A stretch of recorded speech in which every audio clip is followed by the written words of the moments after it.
Ready? Oke. Yuk.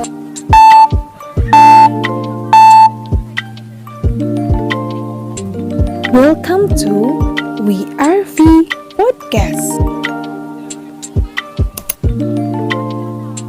Assalamualaikum warahmatullahi wabarakatuh. Halo teman-teman semua, selamat datang di podcast kami, WeRV Podcast. Pada podcast kali ini, saya berkesempatan menjadi host dan dua teman saya yang akan menjadi narasumber.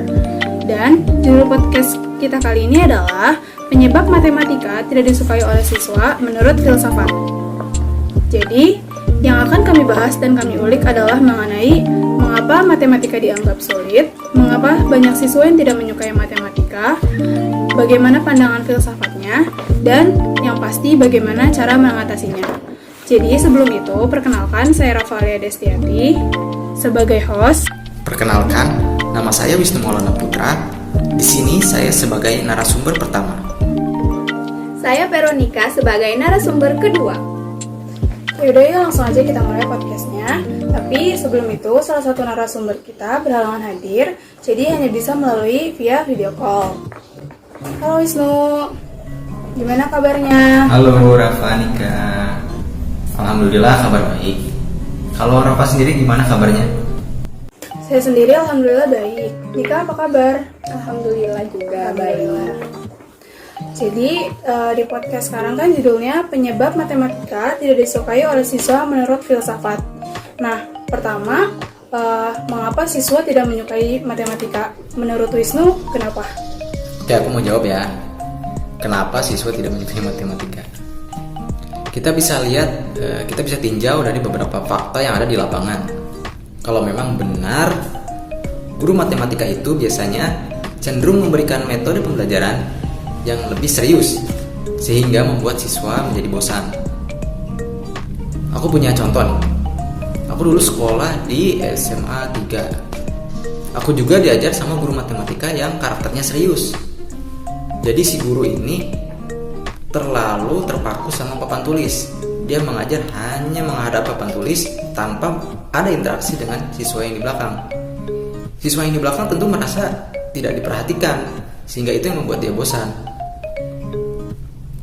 Selain itu, yang membuat siswa bosan adalah sistem pendidikan di Indonesia ini masih menitik beratkan pada rumus dalam pelajaran matematika. Sedangkan pada dasarnya, matematika itu adalah pelajaran logika. Jadi misalkan gini, kalau seorang siswa yang rumus aja belum hafal, terus cara berpikir logikanya juga tidak sampai, maka apa yang terjadi? Siswa tersebut pasti merasa insecure atau tidak percaya diri. Nah, itu yang membuat para siswa itu benci atau nggak suka sama matematika. Jadi menurut Wisnu, mengapa siswa tidak menyukai matematika? Karena metode pembelajaran yang diberikan guru terlalu monoton. Jadi siswanya tidak betah dalam pembelajaran matematika. Kalau menurut Veronica seperti apa? Mungkin karena pemahaman konsepnya yang begitu mendasar itu belum benar-benar dikuasai oleh guru itu. Nah, jadi kan kalau konsep itu kan penting. Kalau dia misalkan dari perkalian aja masih nggak lancar, terus gimana buat metode selanjutnya gitu.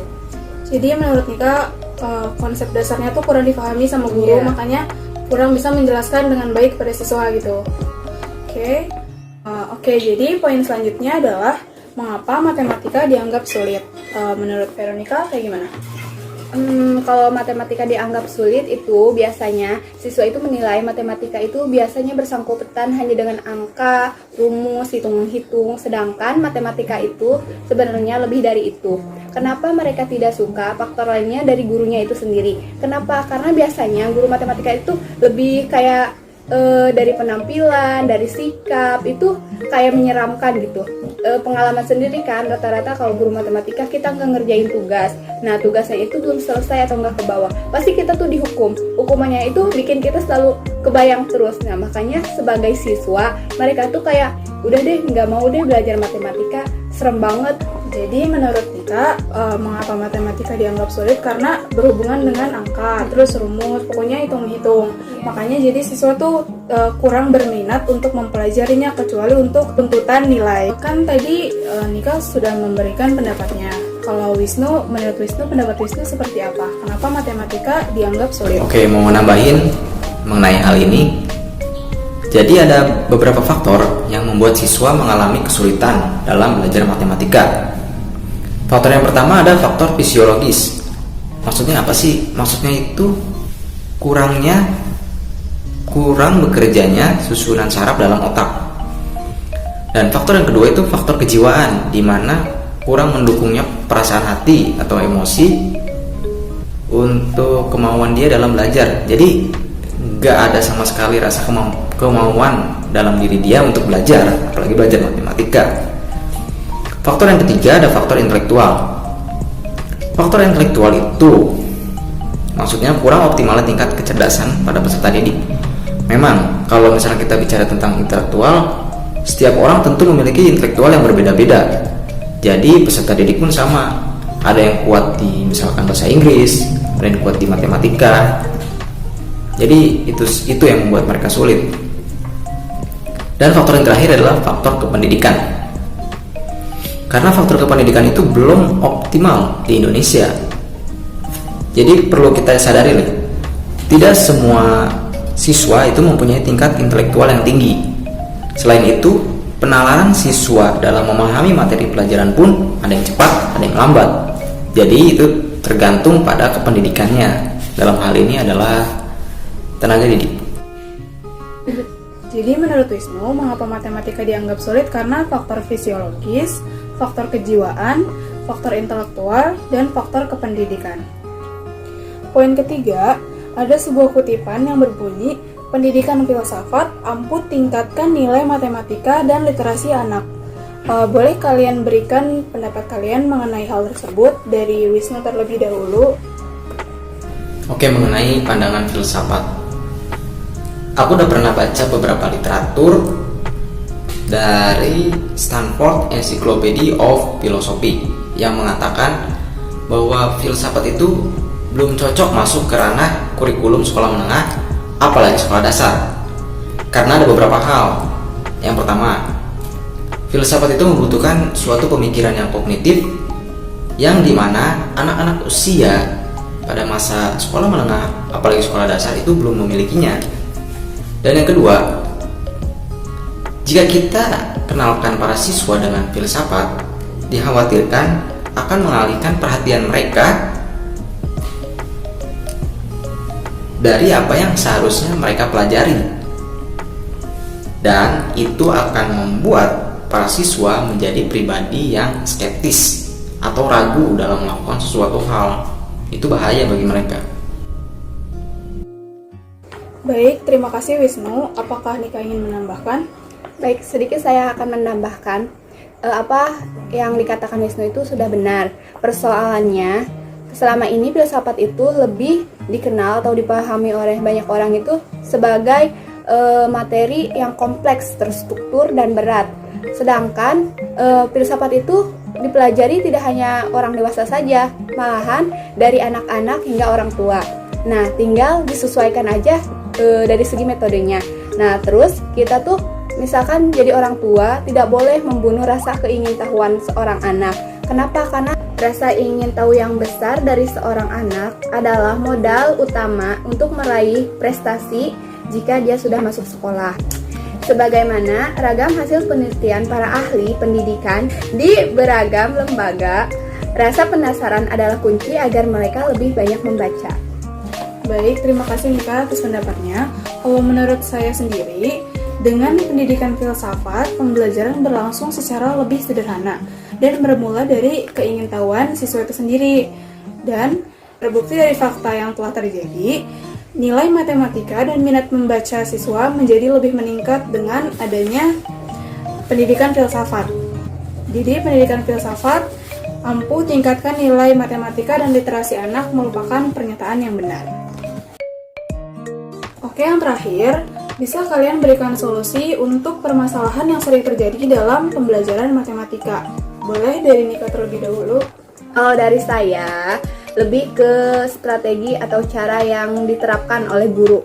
Nah, kan kalau misalkan guru itu mempunyai kemampuan yang khusus ataupun kelebihan dalam menyampaikan materi, maka siswa itu akan lebih mudah paham dan dari segi suasananya juga akan lebih nyaman dan asik gitu. Jangan selalu seperti benar-benar formal. Nah, kita tuh sebagai guru tuh harus bisa mencairkan suasana yang menyenangkan, yang membuat rileks saat belajar. Lebih ke kayak jangan seperti guru yang lagi benar-benar ngasih materi gitu. Jadi kita tuh harus kayak yang lagi memberikan materi secara singkat, tapi benar-benar poin dari materi tersebut. Nah, jadi misalkan kalau siswa udah tidak memahami lagi, jadi si siswa itu kan butuh proses untuk mencerna. Jangan terlalu memaksa untuk langsung paham untuk pindah materi selanjutnya. Jangan dulu, biarkan siswa itu diberi waktu untuk benar-benar menguasai apa yang sudah dia pelajari. Baik, jadi menurut Nika, solusi dari permasalahan yang sering terjadi dalam pembelajaran matematika adalah guru harus lebih memberikan variasi ketika mengajar dan lebih memberikan jeda dari pembelajaran satu ke pembelajaran selanjutnya agar otak siswa itu tidak terlalu lelah gitu. Ya. Selanjutnya, apakah Wisnu bisa memberikan pendapat mengenai solusi dari permasalahan dalam pembelajaran matematika? Oke, solusi. Kalau dari aku ya, solusi di rumah nih, kita harus coba membiasakan mengaplikasikan matematika pada kehidupan sehari-hari atau memadukan matematika pada kehidupan nyata, istilahnya seperti itu. Kalau di sekolah, kita harus menggunakan metode pembelajaran yang relevan dan sesuai. Kalau dari tenaga didiknya, harus sering-sering melakukan evaluasi pembelajaran. Apakah pembelajaran yang mereka lakukan itu sudah sesuai, sudah ada interaksi atau belum, apakah masih cenderung serius. Jadi itu semua harus kita lakukan agar matematika ini kesannya tidak buruk bagi peserta didik.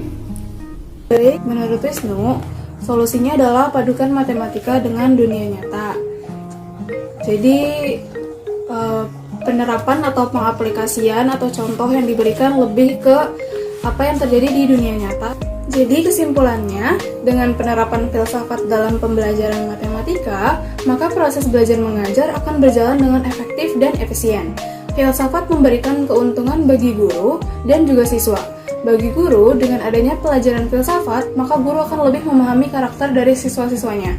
Belajar filsafat adalah berpikir, sehingga guru dapat mengetahui sejauh mana pola pikir siswa-siswanya dalam memahami matematika.